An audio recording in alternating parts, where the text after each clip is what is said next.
नमस्कार दोस्तों, स्वागत है आप सभी का विद्यासागर गुरुजी यूट्यूब चैनल पर। हम लोगों ने पिछले वीडियो में मुगल काल का प्रशासन, साहित्य और स्थापत्य इन सभी चीज़ों के बारे में देख लिया था। आज टॉपिक उसको आगे बढ़ाते हुए हम लोग पढ़ेंगे मराठा शक्ति का अभ्युदय। तो मराठा शक्ति का अभ्युदय में आपका पहला है शासक शिवाजी का। देखिए शिवाजी के बारे में देखते हैं। तो शिवाजी का जन्म जो है वो कभी कभी पूछा गया है कोई एग्जामों में। तो शिवाजी का जो मराठा साम्राज्य के संस्थापक शिवाजी हैं, इनका जन्म जो है 20 अप्रैल 1627 को सिवनेर के दुर्ग में हुआ था। आपका पूछा जाता है कब, तो 20 अप्रैल 1627 याद रखेंगे।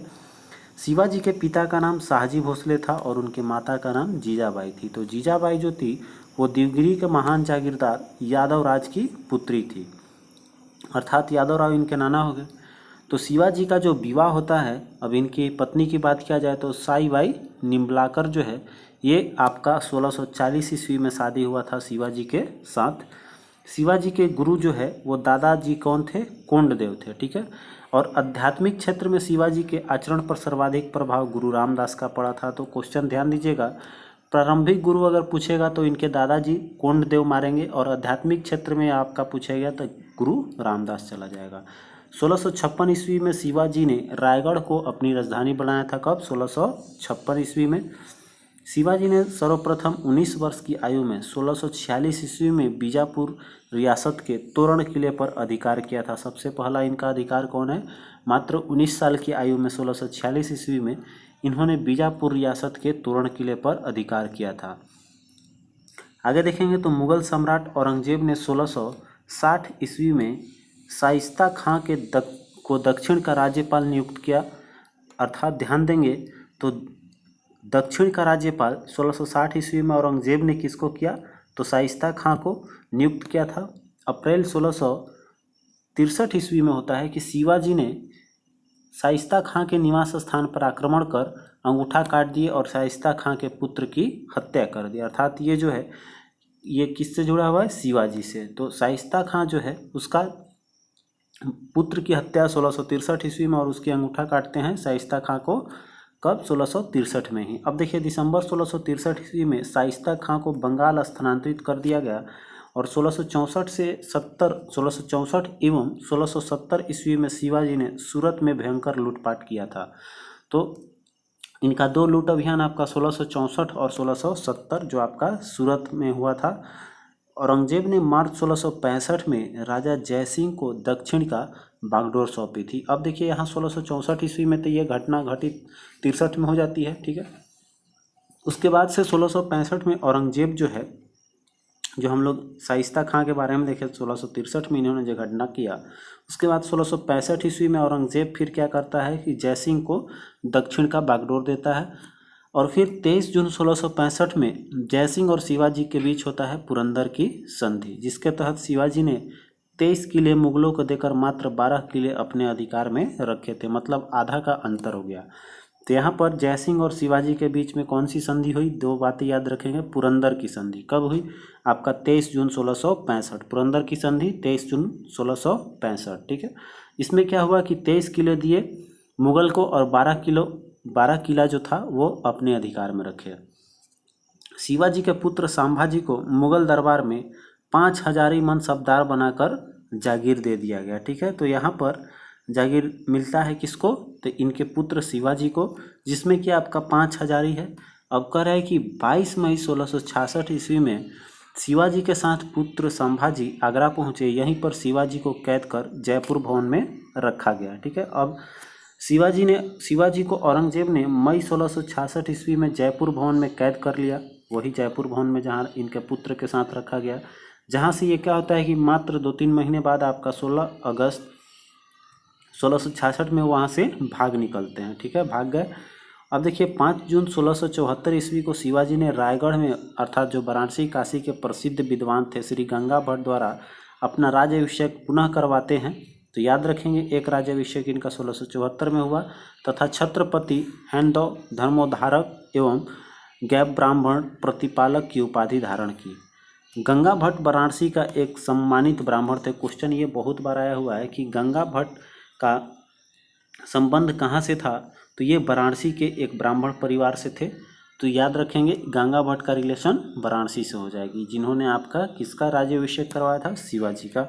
मात्र अब 53 साल की आयु में 14 अप्रैल 1680 को शिवाजी की मृत्यु हो जाती है। आगे बढ़ेंगे तो शिवाजी के उत्तराधिकारी कौन कौन है, देखिए आपका संभाजी, जिसका शासनकाल रहा 1680 से 89 तक। शिवाजी की मृत्यु के पश्चात उनका ज्येष्ठ पुत्र संभाजी मराठा साम्राज्य का उत्तराधिकारी बना। औरंगजेब 1689 ईस्वी में संभाजी तथा उसके सहयोगी कवि जो थे कलश, उसकी भी हत्या कर दी थी। अब आगे बढ़ेंगे तो अगला शासक बनते हैं आपका राजाराम 1689 से 1700 तक कार्यकाल रहा। संभाजी की हत्या के पश्चात शिवाजी के दूसरे पुत्र राजाराम को छत्रपति घोषित किया गया, जिसकी राजधानी सतारा थी। 1700 ईस्वी में इनकी मृत्यु के पश्चात सिंहगढ़ में ताराबाई का प्रभुत्व था, जो राजाराम की विधवा रानी थी। अब देखिए राजाराम के बाद आपका याद रखेंगे तो कौन आपका बागडोर, एक तरह से सिंहगढ़ में आपका ताराबाई का रहा प्रभुत्व। उसके बाद से देखिएंगे तो अच्छा विधवा रानी थी, इन्होंने अपने बेटे शिवाजी द्वितीय का समर्थन किया था। तो शिवाजी द्वितीय अब आपका शासन संभालते हैं, बागडोर संभालते हैं 1700 से 1707 तक।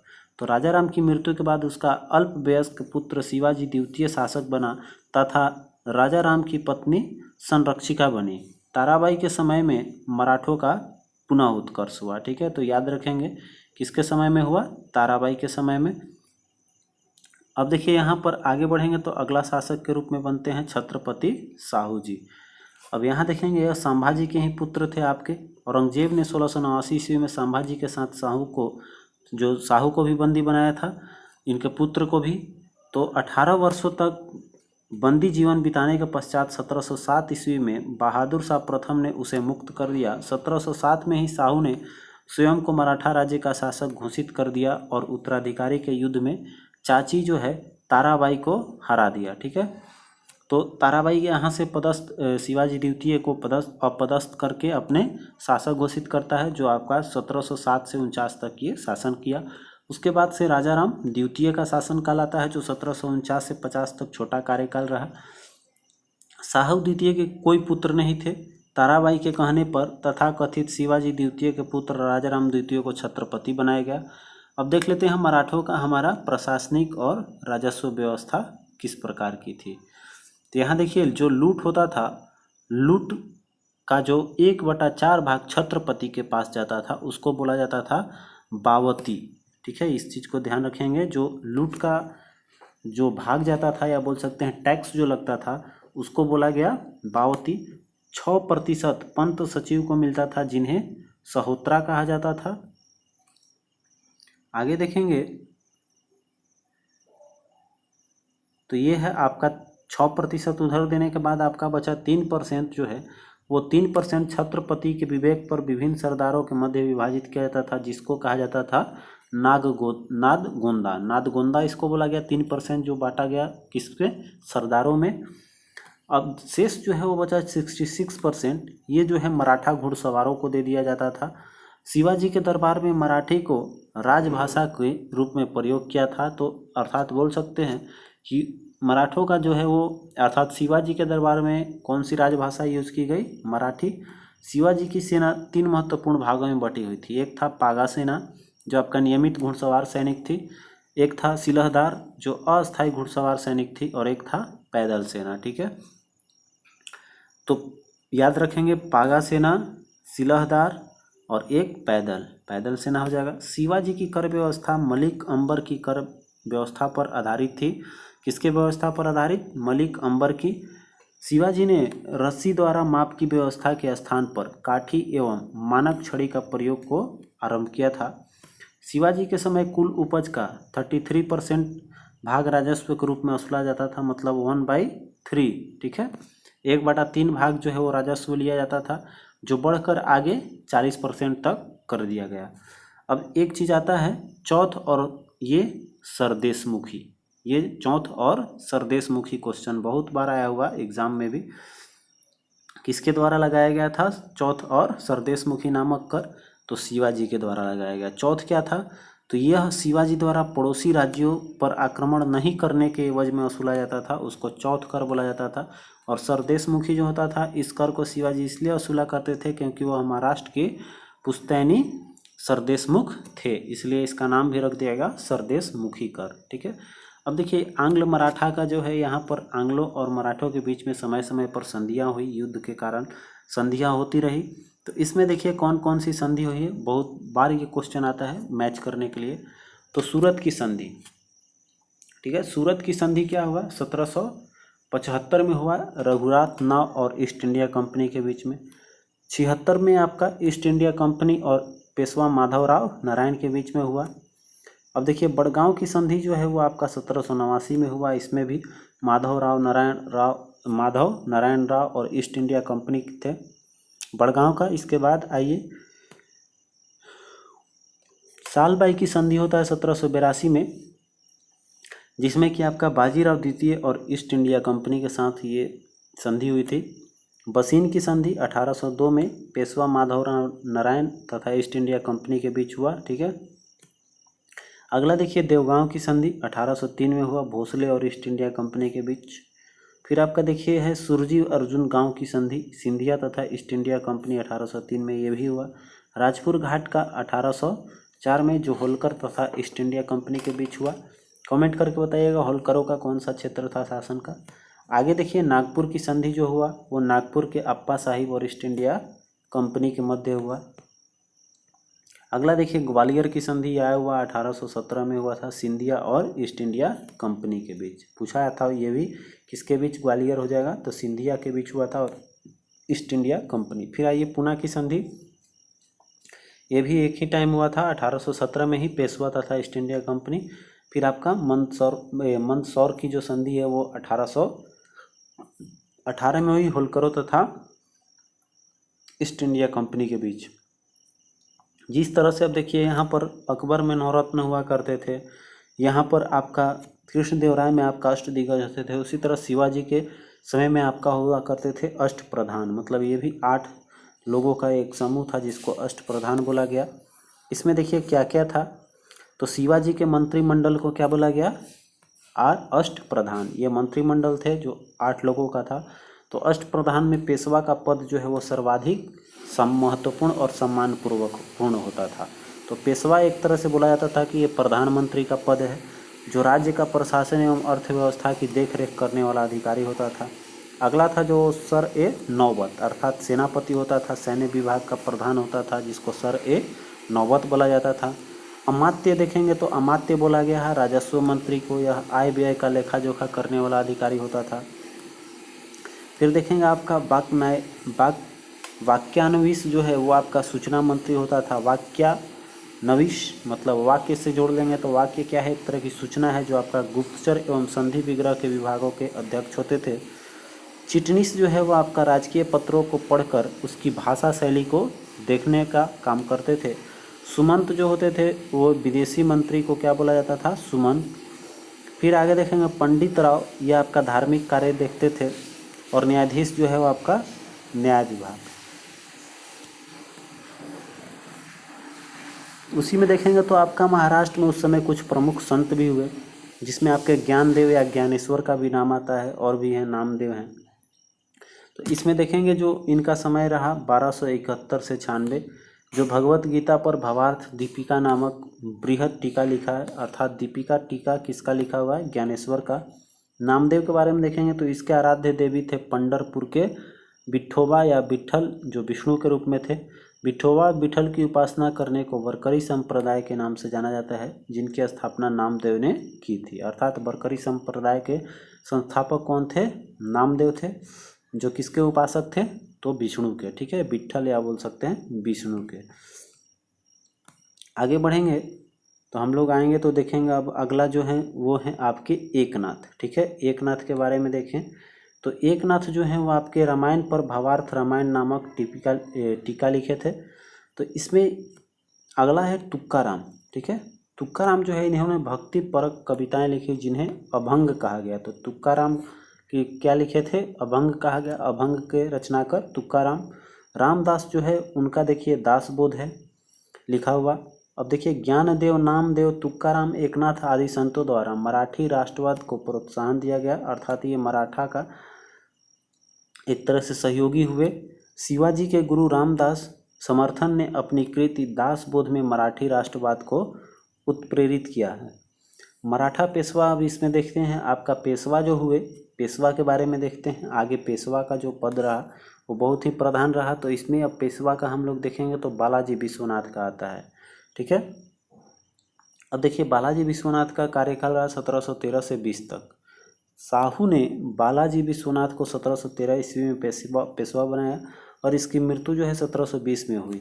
इन्होंने पेशवा पद को वंशानुगत बनाकर राजा को शक्तिहीन कर दिया था पेशवा लोग। तो साहू जी ने खेड़ा के युद्ध में बालाजी विश्वनाथ की मदद से ताराबाई को पराजित किया था, जो कब हुआ था आपका खेड़ा का युद्ध, याद रखेंगे। खेड़ा का युद्ध हुआ था 1707 में, अर्थात इसके किसी भी बीच में आपका बालाजी विश्वनाथ और बोल सकते हैं हम लोग, मतलब साहू जी के नेतृत्व करता थे बालाजी विश्वनाथ और एक तरफ आपके ताराबाई। अक्टूबर 1707 में ये युद्ध हुआ, पराजित हुई, जिसमें ताराबाई पराजित हुई थी। साहू के नेतृत्व में नवीन मराठा साम्राज्यवाद के प्रवर्तक पेशवा लोग थे, जो साहू के पैतृक प्रधानमंत्री थे। 1719 ईस्वी में पेशवा बालाजी विश्वनाथ और हुसैन अली के बीच एक संधि हुई, जिसको हम लोग क्या बोलते हैं, मराठा साम्राज्य का मैग्ना कार्टा बोला गया, ठीक है। और इसने देखिए कौन बोला था मराठा साम्राज्य का, तो रिचर्ड टेम्पल ने बोला था आपका मराठा साम्राज्य का मैग्ना कार्टा किसको, तो 1719 में जो संधि हुई थी किसके किसके बीच, बालाजी विश्वनाथ और हुसैन अली, जो एक तरह का मुगल प्रतिनिधित्व करता था। आगे देखिए, बाजीराव प्रथम का आता है, जिसका शासनकाल है 1720 से 40 तक। ये पेशवा जो है ये दिल्ली पर आक्रमण करने वाला प्रथम पेशवा बाजीराव प्रथम था, जिसने 29 मार्च 1737 को दिल्ली पर धावा बोला था। उस समय मुगल बादशाह कौन थे, मोहम्मद शाह। दिल्ली छोड़ने के लिए वो तैयार हो गया, भागने का तैयार हो गया। कब आक्रमण किया था इन्होंने, 1737 में।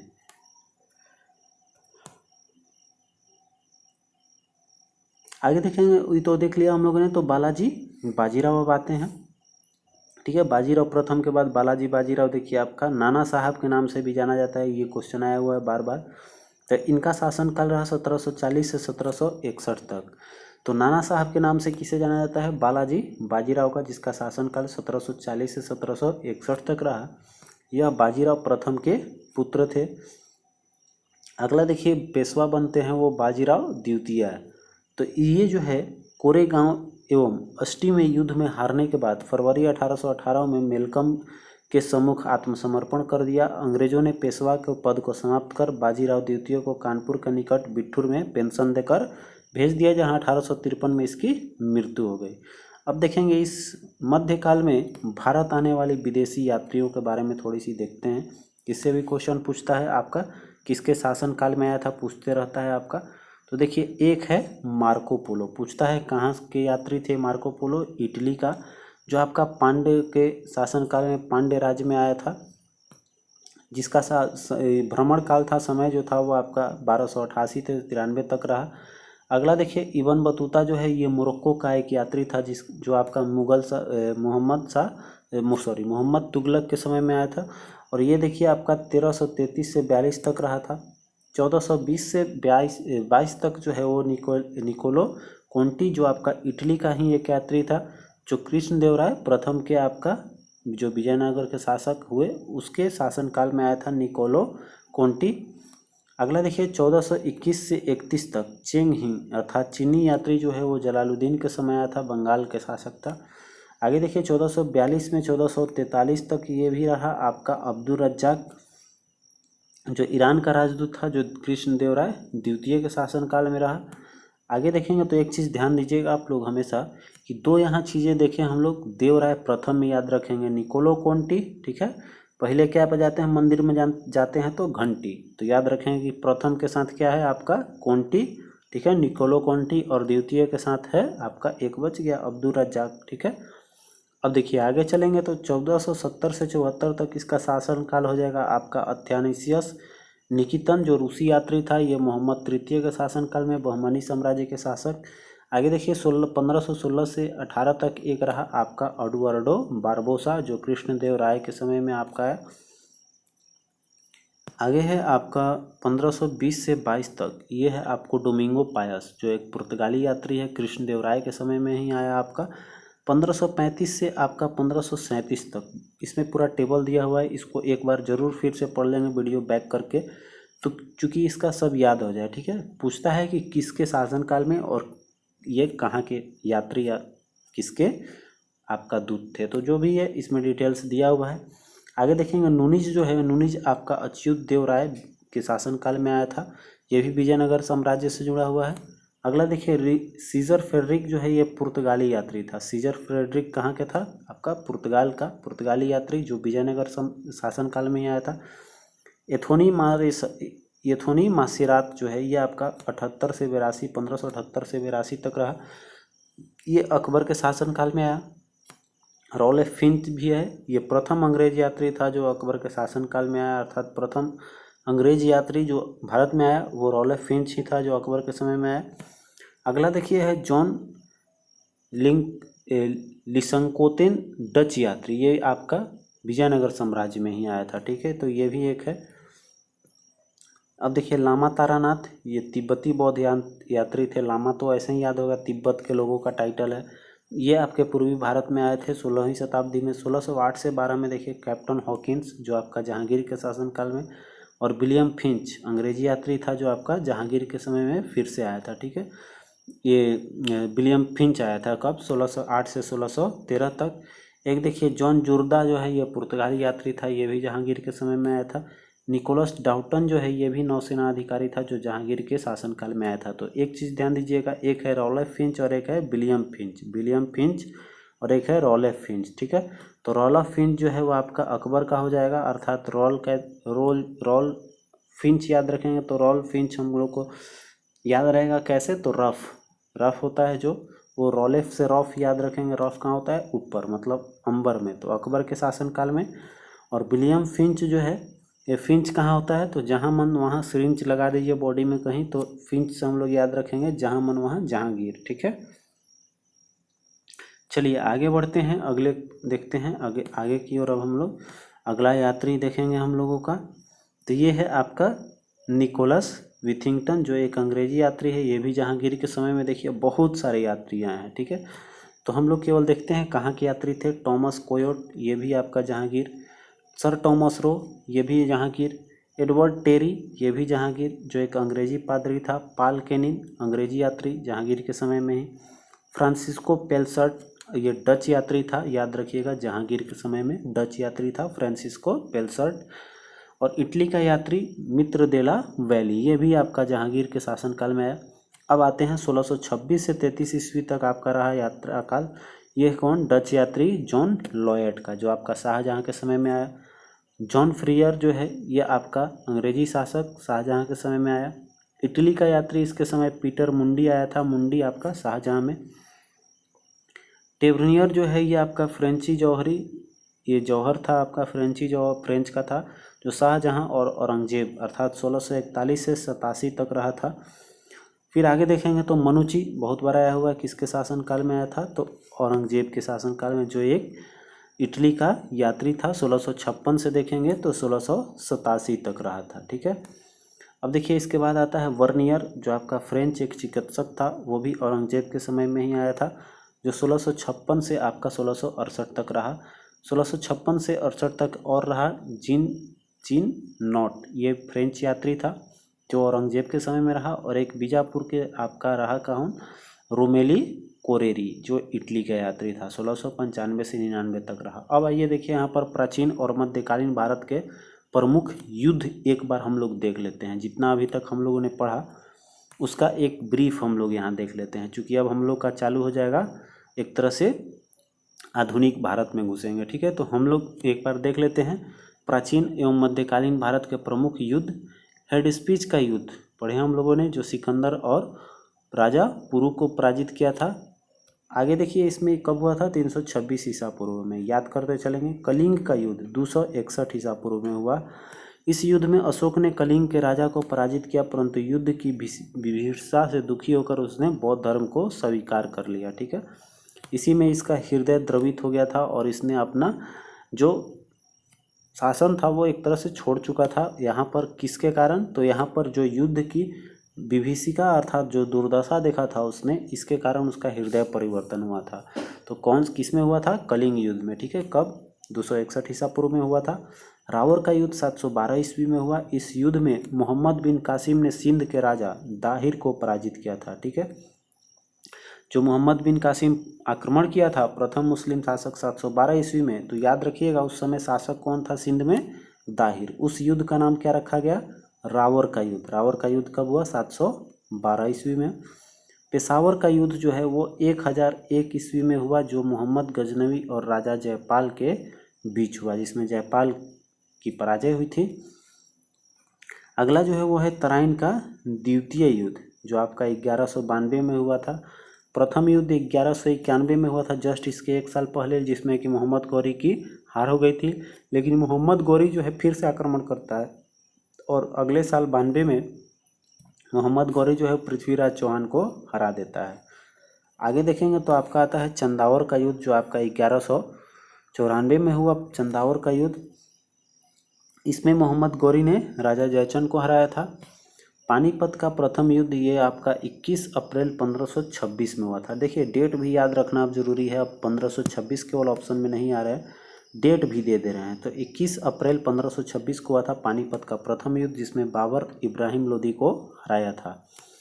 अगला है खानवा का युद्ध 17 मार्च 1527, जो आपका बाबर और राणा संगा के बीच हुआ था, इसमें भी बाबर जीता। चंदेरी का युद्ध जस्ट इसके बाद 1528 ईस्वी में बाबर और मेदिनी राय के बीच हुआ, इसमें भी आपका बाबर जीता। घाघरा का युद्ध 6 मई 1529 में हुआ, जो बाबर और मोहम्मद लोदी के मध्य हुआ, इसमें भी बाबर की विजय हुई।